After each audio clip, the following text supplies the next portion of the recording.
Hello folks, and welcome once again to a special edition of Focus on East Alabama. It's our pleasure to have once again as our guest Lynn Hammock, who is the Executive Director of the Child Advocacy Center. And see, Lynn, if I slow down and say it, I don't have any problem saying advocacy. Again, let me shake your hand and thank you for coming kind of on the spur of the moment. But we wanted to talk with you specifically about the Child Advocacy Center and some of the activities that you've had going on this month, because this is Child Abuse Awareness Month. And we wanted to bring this to folks' attention and just get you to tell us everything you want to tell us about the Child Advocacy Center, and say your thank yous to the folks that are helping you out down there. Yeah. You know, and you don't want me to do that, because if I started, I'd go the whole show just doing that. Well, that's okay because too. Our community is wonderful. I can just sit aside and go over there and watch you do the show. You know, let's do that. And you know, and it is funny. We talk about it all the time that we really could not survive without community support. And it's not just the financial aspect of it, it's everything that the community does. Something as simple as donations of toilet paper and paper towels that people just take for granted. When those kind of things are donated to us, saving us hundreds of dollars every month, when you look at your overall budget, there's times where our budget is saved $2,000 or $3,000 just off of donations that are given to us. Right. But as a whole, to start with what the center actually does, we serve children who are victims of sexual abuse, severe physical abuse, neglect, and even witnesses to violence. We may have someone that is a witness to a murder. It could be domestic violence that's happened in the home and a child be witness to that. We have two trained forensic interviewers that do the interviews of those children. And then we have our detectives with the Sheriff's Department, Police Department, depending on where the incident would have happened. That come to the center along with DHR and our district attorney's office, who actually watch the interview as it's taking place in a separate room. That way the child's not having to talk to each one of those individuals, right? But being interviewed by the forensic interviewer. It's videotaped, and we give the DVD to law enforcement, and then if a disclosure occurs, then they make the determination about what they're going to do about prosecution. We provide that part of the process.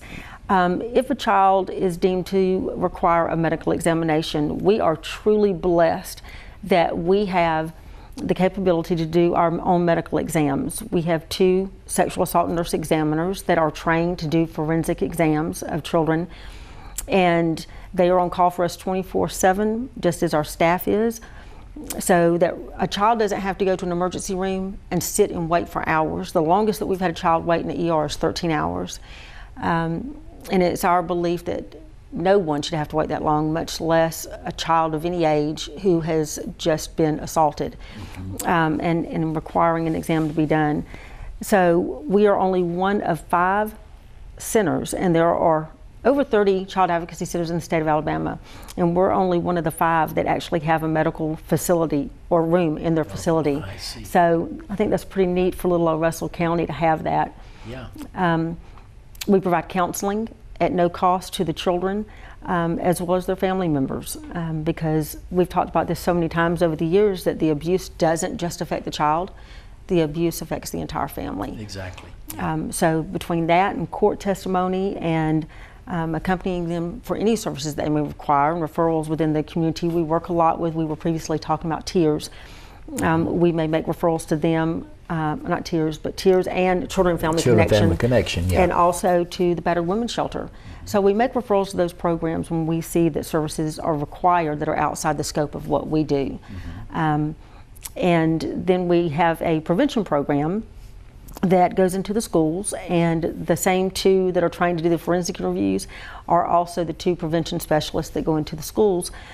And we see children from kindergarten through the 12th grade, and we talk to them at an age appropriate level about how to keep themselves safe, what abuse is, how can they report it, and who can they go to.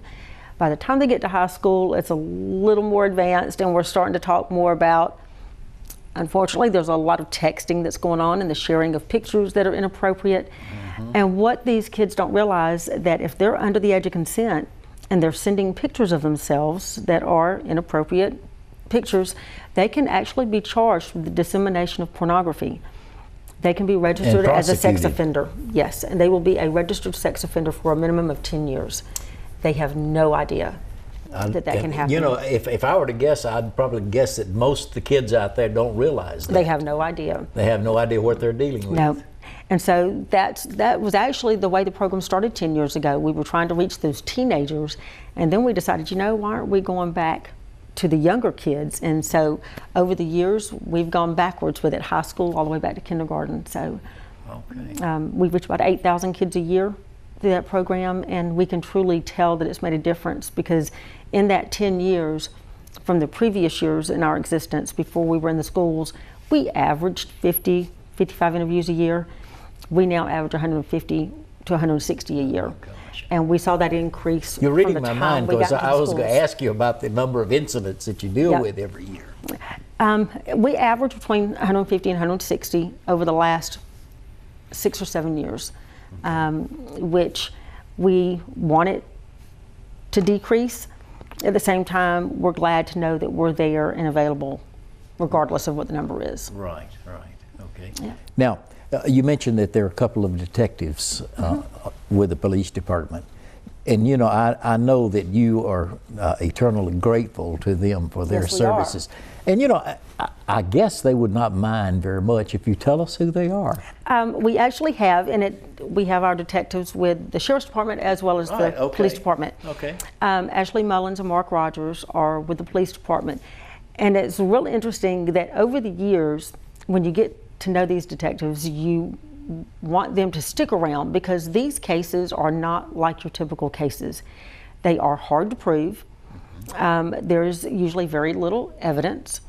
It's just difficult, no matter how You get into a he said, she said situation. in a lot of situations, and Yeah. that's why sexual abuse is so difficult to prosecute, is because when they don't have the evidence, what you're looking at is the he said, she said, and it's more of, again, that forensic interview being the strongest that we can make it, because everything is done consistently, and we want to make sure that the right questions are asked in the right way so that it doesn't get thrown out of court. Right. But kids will say the darndest things. It's hard to make letters in. And it's really hard for kids to make up some of the details that they give us. You know, and with the Sheriff's Department, we've also been blessed. Alan is kind of the new kid on the block, and we have sergeants that over the years have been with us for a while, and we always know we can call on the chief and the sheriff. Probably two of our biggest supporters in the community, alongside with Ken Davis, our district attorney. I don't think we could ask for a better or stronger group of people to be leading those agencies in terms of what we do on a daily basis. Now, Lynn, I'm curious in terms of cases actually prosecuted in Russell County. Can you pull any figures off the top of your head? I can probably pull some out, and unfortunately, it's sad that even though we have a high prosecution rate for the number of cases that go to court, the problem is that if you win 20%, you're ecstatic. Because what happens for so many of these cases is you take a jury of your peers, who most people can't fathom that things like this happen. And a good defense attorney can convince a jury that there's no way that this occurred the way the child said it did. And those are the ones that we may lose. I think it's one of those things where the jury just needs to be educated, and that's what, as our agency, that's one of the things that we want, is to educate the community as much as possible about child abuse, so that we can make them more aware when that time does come and they have to sit on a jury. Now, does your facility cater just to Russell County residents, or do you extend beyond the county lines? We definitely extend beyond the county lines, because it really depends on where the incident occurred. Okay. Those are the cases that we take. In order for them to prosecute, it had to happen in Russell County, Phoenix City. However, we do have situations where it may have happened literally in California, but the family is here, so California will call us, ask if we'll do a courtesy interview. We'll do the interview, they'll send the information to California, and they'll prosecute there. I see.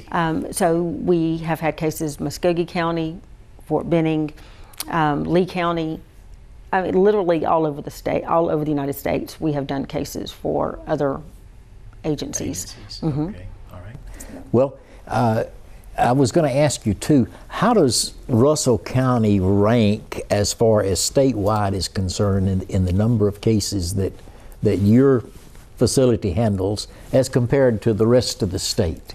It's hard. We get those numbers every year, and we look at it throughout our network. And it's hard for me to compare us at, let's just say 150 to make it a round number, right, to someone like Montgomery, who may have done 400 and some odd cases, right, because you look at the population. Much larger county. But if you look at us per capita, we have as many cases as Montgomery does for the number of people that they serve, if not more. I see. When you look at, again, just the population, our biggest increase is probably between the kids in ages of 6 to 9. That's probably where our biggest increase is, with about 25% being under the age of 5, 35 to 45% being in that range up to 12, and then 13 to 17, 18 is the remaining, and it's a little over 30%. So in these cases, the age of majority is 18, is that correct? You mean the ones up to 18 right. is the oldest that we serve? Yeah, yes. Oldest that you serve Yes. is 18. Unless Okay. it's an adult survivor. We will provide services and counseling for someone. There is no statute of limitations in Alabama. Okay, in other words, this could have occurred when the child was 12, Right? but you don't become aware of it until they're 19 Or 30. or 30. We've had people that have come in and just said, I can't deal with this anymore. There's something that just triggers, and all of a sudden they're disclosing to someone. They report it to law enforcement, and then we're working with that adult. I see. Adult survivor. Okay, all right. Okay, now when we come back, we're going to break away for just a minute, but I wanted you to take the opportunity to tell people out there that may be watching us, that may have had an incident in their family or something happened to them themselves or whatever, how they go about contacting you and getting your help. Okay. So look into the camera. It's all yours for 2 minutes. 2 minutes. And really, it's quite simple.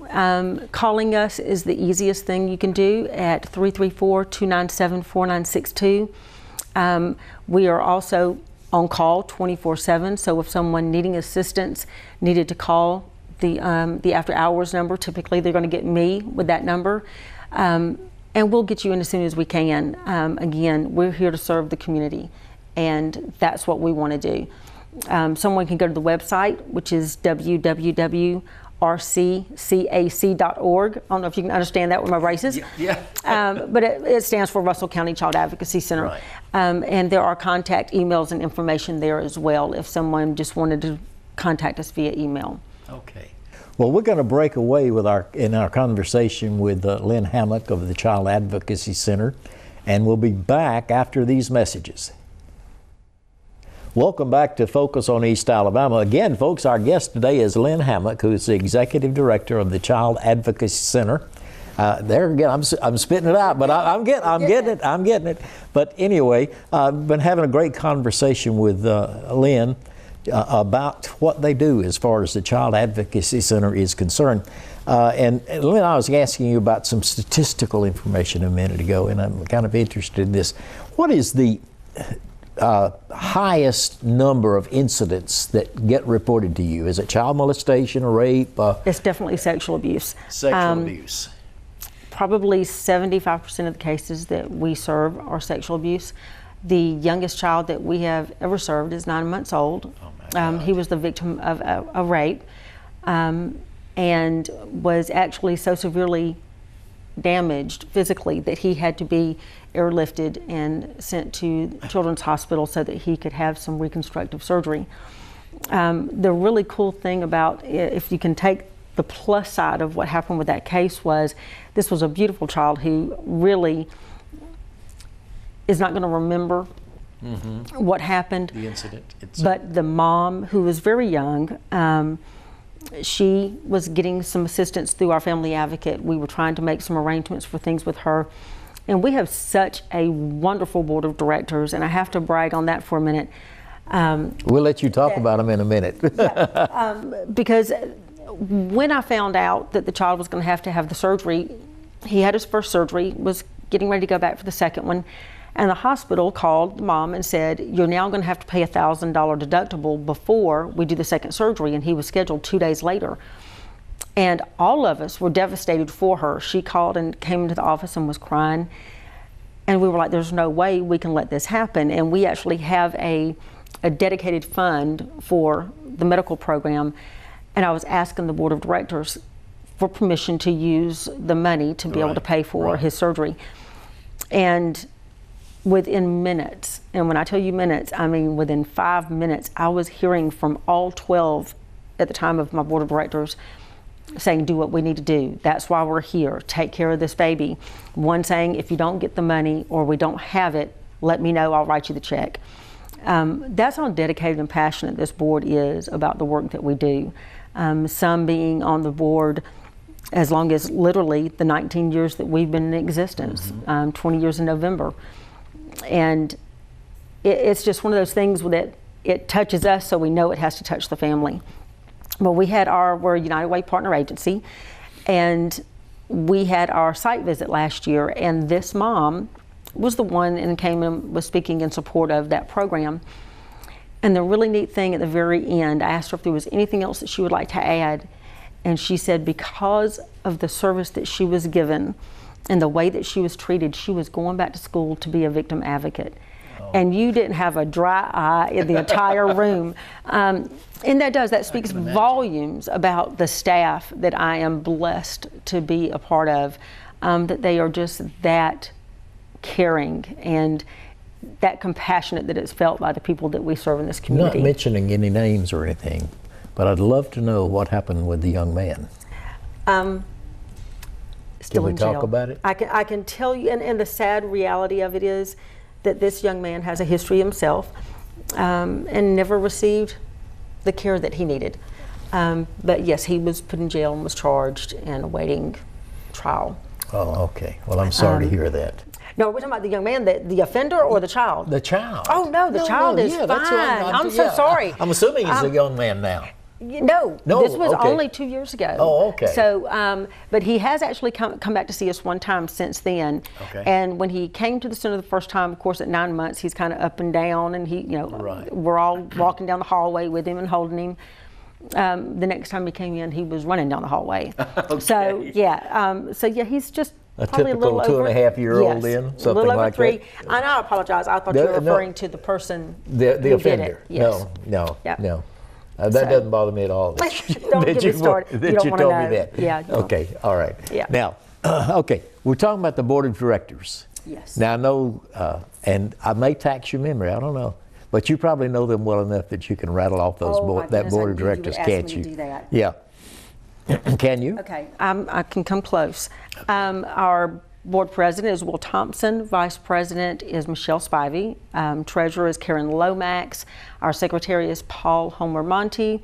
We have Greg Almendinger, Carol Argo, Terry Brooks. Oh, y'all are killing me. And I'm trying to go alphabetical, and I'm losing my mind. Jeff Stillwell, Gwendolyn Reeves, and I know I'm leaving people out. Kelly Johnston. Courtney Gray, and I don't know how many I've counted off, so I know I'm missing somebody, and shame on me. You're getting awfully close. Yeah. Just imagine them sitting around that table. I do, and that's actually how I'm trying to visualize it. If I come up with one in a minute, I'll just spurt it that's out. Fine. That's fine. Y'all know what I'm doing. Well, I know you want to say your thank yous to that board of directors. Many, many thank yous. And we've had some wonderful people that have been on the board that have come off the board over the years, just from transitioning, and we've had some that have left and come back. And it's just one of those things that when you're in a meeting and these people are so compassionate in talking about what's going on with the center that it just, you can't thank them enough. Right, okay. It's like our community supporters. Now y'all are still in the same facility, right? We sure are. We've been there 12 years now. We actually started out on South Railroad Street in what I always call the shotgun house. Yeah. That's what it was. And it was. And the scary part was on the wooden floors, we would have the toys in the lobby, and the kids would be sitting there, and all of a sudden you would see the cars just moving, and you're going, oh my, you just knew it was haunted. You were scared to death, and you were like, what in the world? And then you just see them just rolling across, and nobody around. Yeah. But what we did come to realize is that the floors were not level. The floors were not level, and every time the train went by, it would rock the house, and our biggest fear, honestly, was that the kids were going to get hurt, because they would have to park on the other side of the street, and you'd hear the train coming, and kids jumping out of the car, and they're jumping over towards the tracks and jumping across the street, and the confidentiality, because a lot of people travel South Railroad Street, and this is Phoenix City. We're a small community, and we didn't like the fact that everybody knew where the CAC was. Right. I don't care that they know where it is. It was just one of those things for people's own confidentiality issues. We didn't want that stigma put on somebody if we didn't have to. So by being out in the industrial park, it's just more private. Right. Okay. And that's what we like about it. Now, you mentioned earlier in the program that y'all partner with some other agencies in town too. And let's talk about that a little bit. Probably the one that we partner with the most is probably going to be the Battered Women's Shelter, the Crisis Center. Simply because so many of the families that they serve, we have that connection with. We had a wonderful case, if you want to talk about wonderful, I'm talking about the outcome, where we were serving the children and the mom was being served by the shelter. And it was wonderful to have that relationship where we could work together and give information back and forth so that we could do what was in the best interest of the family. And they were able to expedite the divorce from the offender, get the name changed, not just of the mother, but also of the children. They no longer wanted to carry the dad's name, and they were able to take her maiden name.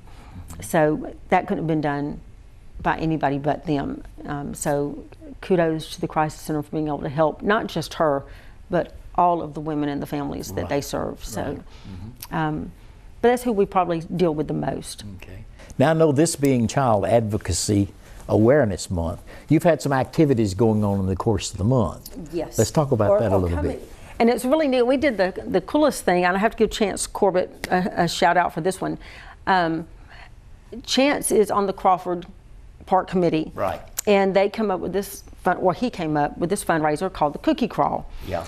And we were around cookies for 5 hours Sunday afternoon, and it was the neatest thing. You took a box and you had a glove and you walked in, and we had all of these homemade cookies that were made, and you went down the tables and just picked up cookies, and then you came back and I weighed it, and it was $5 a pound. It got to the point where I could just do this, and I already knew how much it was going to be, and I'd put it on the scale, and I was almost right every time I did it. So I could tell them, 15 to 17 cookies, some big, some small, that'll get you about a pound. But they made over $1,000 for us, and that little bitty, wouldn't think anything about cookies. And you're talking $5 a box, and we made $1,000. So that was significant. This Saturday, we have Shepherd Brokers that is doing their annual fishing tournament that we have benefited from for many, many years. And I have to give Jay Shepherd and his brokers credit. They do a lot of hard work to prepare for this event, but they give us anywhere between $15,000 and $18,000 a year, and that's tremendous. Now this is going to be shown on Monday after the tournament. Yes. So we'll go ahead and say thank you to all of them for everything they did. That's right. And talk a little bit about what kind of results they had last year in the fishing tournament. And that was we had our biggest year. It was a little over 17,000 last year. Oh, okay. And then we also partnered with the Blue Knights, which is a motorcycle. It's a law enforcement motorcycle group that had a Boston butt sale for us, but then they're the ones that are actually doing the cooking at the fishing tournament this year. Okay. And then towards the end of the month, we have Batson Cook, who is doing they do what they call Clays for a Cause, and they pick 2 agencies to be the recipient of the funds from that, and we were chosen, which is the rarity that no one in Phoenix City has ever been chosen. It's typically in Atlanta.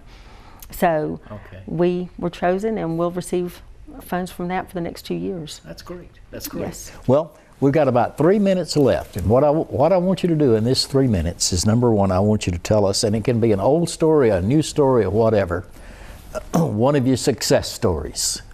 Okay, just one.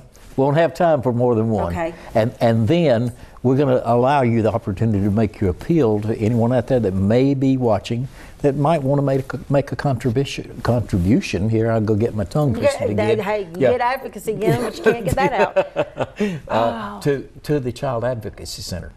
You know, I didn't talk about this program, so I'll say this, and it's kind of going in a different direction than you're probably going to expect from me, but it goes to show you that things happen and can make a difference. The third program that we have under our umbrella is called the STARS program, and we developed that about 10 years ago, and I'm going to talk really fast. But it was primarily for kids who were having offending behaviors, or something had happened and they were charged with a sexual offense of some kind. If we did not have this intensive outpatient program, which is separate from the center in a different site, these kids would go to residential treatment and not necessarily need residential. It keeps them in the community as long as they are safe to the community, and keeps them at home with their family so that we can work with the entire family. We had a young man that came in with some attitude. He went through the program, and as he was going through the program, he learned about the respect, and he learned about so many things about victims and how he shouldn't have done the things that he did. And these weren't major offenses, but it was enough that he got charged in juvenile court. He graduated from the program, was actually a leader in the program, and over the 11 years, our success rate is in the 80th percentile, which is unheard of. And so about 3 months ago, he called, because he had my cell number from where his mother had my number. And he said he just wanted me to let me know how he was doing and to let Ms. Schaefer know, who's the therapist for the program, and that he had colleges looking at him to go into a football program, and wanted to know if we would be there when he signed. And I don't mind telling you, I cried before I could even get off the phone, because what that said to us was that this kid knew that he was given a chance that he would not have otherwise. Right. And in the last 2.5 years, he's not been in trouble in any way. A CD student who's now an AB student, and colleges are wanting him. He knows that without that chance, he wouldn't have had any of that. Right. To me, that's a true success story. Right. Yeah. And the kids that were involved in that, again, there was no need for them to come to the center as far as victims, but makes it all worthwhile. It makes it all worthwhile. It makes it worth every year that we, it does. We got just about maybe 30 seconds left, so now's your time to make your appeal. All I can say is that the center cannot survive without the community. I'd hate to know that a child was in need of services and did not have a place like ours to go. Everything that we provide to this community is of no charge to the family, saving them sometimes between $5,000 and $10,000 over a period of treatment. Anything that someone can do, whether it's volunteering, whether it's a contribution of in-kind, which could be toilet paper, cleaning supplies, you would imagine the Clorox wipes we go through, Lysol, it's those kind of things that make a difference. So it doesn't have to just be a financial contribution, it can be those kind of things as well. Right. Kids needing community service hours, please let us know. We'd love to help students who need community service hours, let them be a part of doing something back for the community. And at the same time, they get something out of it as well, not just the hours, but they learn a little bit about what it's like to give back. So that's my plea. All right. I tried to get it in 30 seconds. So. Yeah. Again, Lynn, we want to thank you for coming in. It's always a pleasure to have you in and on program. We always enjoy our conversations with you, and so we'll look forward to seeing you again in the near future. We thank you, too, for joining us for Focus on East Alabama today. Need to remind you this is brought to you by CTV Beam, your hometown connection for cable television, high-speed internet, and home telephone. Look for you next time.